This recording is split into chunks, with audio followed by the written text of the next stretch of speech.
Alright, Conrad Gaming, I'm going to show you this model kit I did from Hasaki Hobby Kits, Canadian. CF5, here's the box, one doesn't get used. This bottom part says Edmonton packaged in Edmonton, Alberta.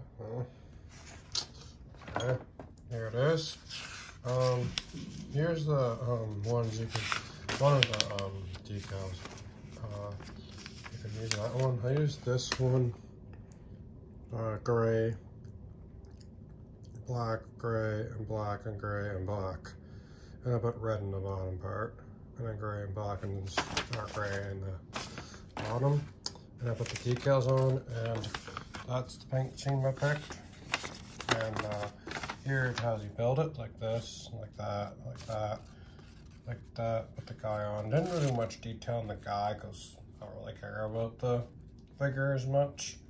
And it's closed, so it's more like a dummy instead. And there's the two cannons that come out, focal cannons, two sidewinders,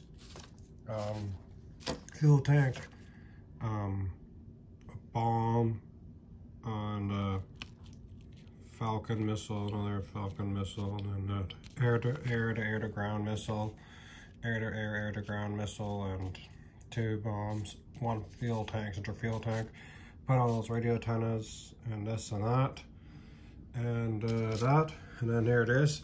The decals on this were really bad. They're like barely went on, and they were designed poorly. But other than that, it was a good model. The decals, they could just work on that a bit. It wouldn't stick. When you took it off, it wouldn't stick to the model. I even used my glue, my quick dry glue that's for decals, and even that wouldn't have it stick to it. Eventually it did after like 5 minutes. So I did that. And I built this. Canada had this from 1968 till 1995, and they made them from 1968 to 1975 for production. And then Canada had this on the Air Force for a while. Not as long as the F-18s, and then there it is. 1/7/2 scale, not bad. Took me a while to make because I did it during December when I was super busy. I'm not super busy anymore, so now I can build models. Won't take me a month anymore.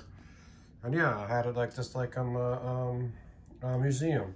I made it like a little bit weathered, the paint coming off there a little. No, the decal's coming off, but I put it on, but it made it look weathered a bit because I put it in the museum and it's a bit weathered. That's what I tried to do because it's in the museum for a while. And yeah, that's it.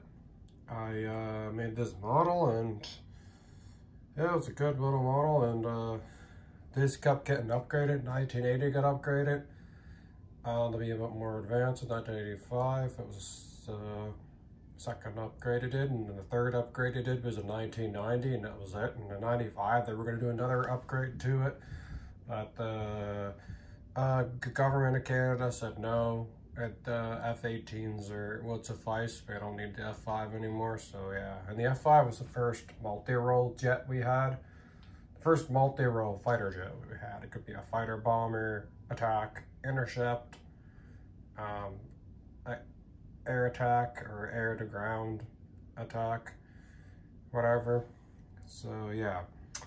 And then Canada retired them. And then Canada used these for an aggressor from 1990 to 1995. They used it as an aggressor from like, the aggressor squadron. And they used the F-5, CF-5s. They used it in the Gulf War for some bombing campaigns. And yeah, this was a quick and nimble fighter. It could go Mach 1.8 maximum, mostly went to Mach 1.5 and Mach 1.6 cruising speed, and it said never exceed Mach 1.8, I guess because it would start to fall apart, because and it was a good fighter. Canada, and yeah, I just wanted to show you this model I put together. Over 100 pieces, but I did it. And yeah, the painting part, the sheen was really hard because it was different colors. And I was trying to make it like that, like how it was in the, when I saw it in the museum, it was black, gray, black, gray, black, gray. You know, that was the one I saw in the museum at the Atlantic Aviation Museum. So yeah, that's all of me for now. It's kind of give yourself a please kind of side talk, like button, and there it is, the CF5. Woo. There it is, for the sovereignty, Canada. And one of the fuel refueling tanks right there.